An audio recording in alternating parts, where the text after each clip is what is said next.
நமோ நாராயணாய நமக.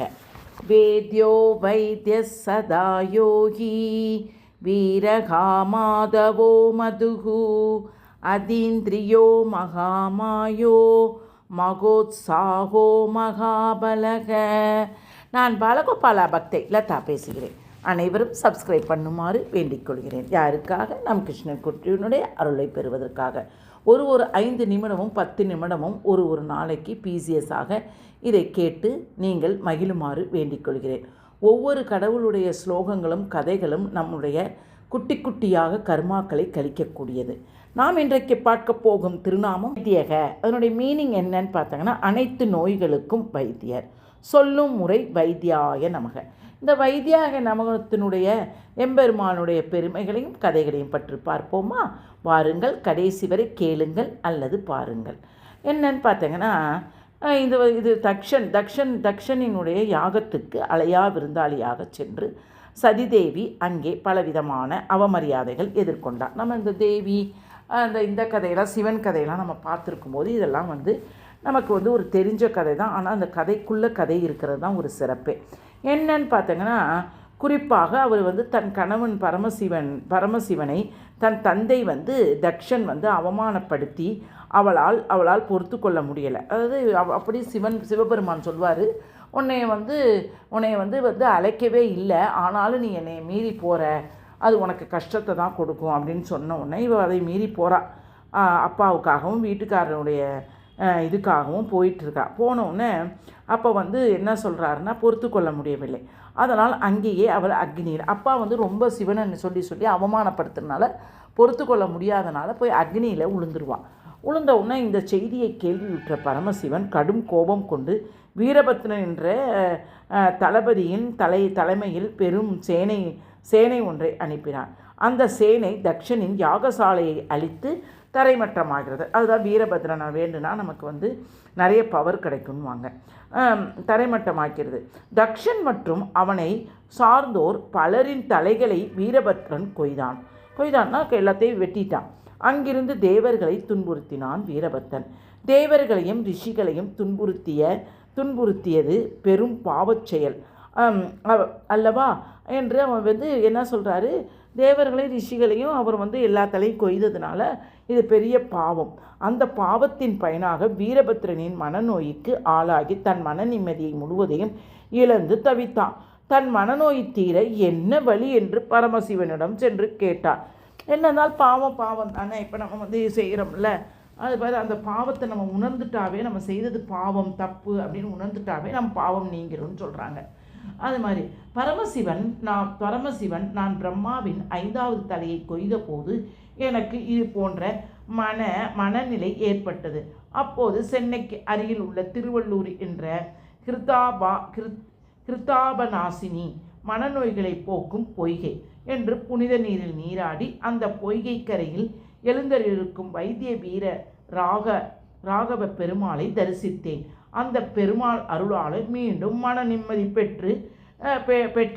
அதுபோல நீயும் அவ்வாறு செய்தால் உனது மனநோயும் நீங்கும். ஆமாம்மா, இங்கே திருவள்ளூர்கிட்ட வீரராக பெருமாள் இருக்குது. நான் கூட போய் நிறையா தடவை போயிருக்கேன். ஆனால் அடிக்கடி இதை படித்தோன்னா அடிக்கடி போகணும் அப்படின்ற ஒரு எண்ணம் வந்திருக்கு. இப்படியே அதில் போயிட்டு அந்த அந்த நதியில் தான், அந்த குளக்கரையில் தான் வெள்ளத்தை கரைச்சிட்டு வர சொல்லுவாங்க. கரைச்சிட்டு வந்தால் நம்மளோட வியாதியெலாம் போயிடும். அதனால் நீங்களும் இங்கே சென்னையில் இருக்கிறவங்க எல்லாரும் போங்க. அதாவது சிவனினுடைய அறிவுரைப்படி திருவள்ளூரில் இருந்த திருவள்ளூருக்கு வந்த வீரபத்ரன் தீர்த்தேஸ்வரரை வணங்கி ஹிருதபாவனி தீர்த்தத்தில் நீராடி அதன் பின் வைத்திய வீரராக பெருமானை வணங்கினான். வைத்திய வீரராக பெருமான் அருளால் அவனது மனநோய் நீங்கியது. 19ஆம் நூற்றாண்டில் வாழ்ந்த வடலூர் வள்ளலார் எனப்படும் ராமலிங்க அடிகள் ஒரு முறை வயிற்று வலியால் துடித்தாராம். அவரும் அங்கு சென்று திருவள்ளூருக்கு வந்த கிருத்தபா நாசினி பொய்கையில் நீராடி தீர்த்தேஸ்வரரை வணங்கினார். அதன் பின் கனகவல்லி தாயாரையும் ஆதிசேஷனையும் பள்ளி கொண்டிருக்கும் வைத்திய வீரராக பெருமானை வணங்கினார். தனது வயிற்று வலியை போக்கி அருளும்படி வைத்திய வீரராகவனுடன் பிரார்த்தித்து 5 பாடல்களை இயற்றினாராம் வள்ளலார். இப்படிலாம் பாருங்கள், இவ்வளோ ஃபேமஸாக இருக்குது. அதாவது நமக்கு இதை தெரியல, நான் சும்மா போயிட்டு வருவேன், ஆனால் சொல்லுவாங்க இங்கே வந்தால் நமக்கு வியாதியெல்லாம் நீங்கிருன்னுவாங்க. எல்லோரும் சொல்கிறப்ப அப்படி நம்பிக்கை அப்படின்னு நினச்சிட்டு நான் நினச்சேன். இதை படித்தோன்னு தான் இப்போ ஸ்ரத்தையாக ஒரு தடவை போயிட்டு வரணும்னு நான் நினச்சிட்ருக்கிறேன். இப்படியே பிணியெல்லாம் போக்கரலிய வைத்திய வீரராக பெருமானுக்கு நன்றி தெரிவிக்கிறார். வீரராக பெருமானின் அருளால் வயிற்று வலி நீங்க பெற்ற வள்ளலார் உலகில் உள்ள அனைத்து மக்களுக்கும் ஏற்படும் வயிற்று பிணிகளையும் பசிப்பிணியையும் போக்க எண்ணினார். வாடிய பயிர்களை மட்டுமின்றி வாடிய பயிர்களையும் கண்டபோது அவர் வாடினாராம். அதனால் வடலூரில் பசியால் வாடும் ஏழைகளுக்கு உணவு கிடைப்பதற்கு வழிவகை செய்தாராம். யார்? நம்ம வள்ளலார் ஐயா. அவர் ஏற்று அருட்பெருஞ்சோதி 150 ஆண்டுகளுக்கு மேலாக இன்றும் சுடர்விற்று எரிகிறது. இவ்வாறு அடியார்களின் உடல் நோய் மனநோய் அனைத்தும் திருமால் போக்கியதால் அது மட்டுமின்றி பிறவிப்பிணியை போக்கும் மருத்துவராகவும் திருமால் திகழ்கிறார்.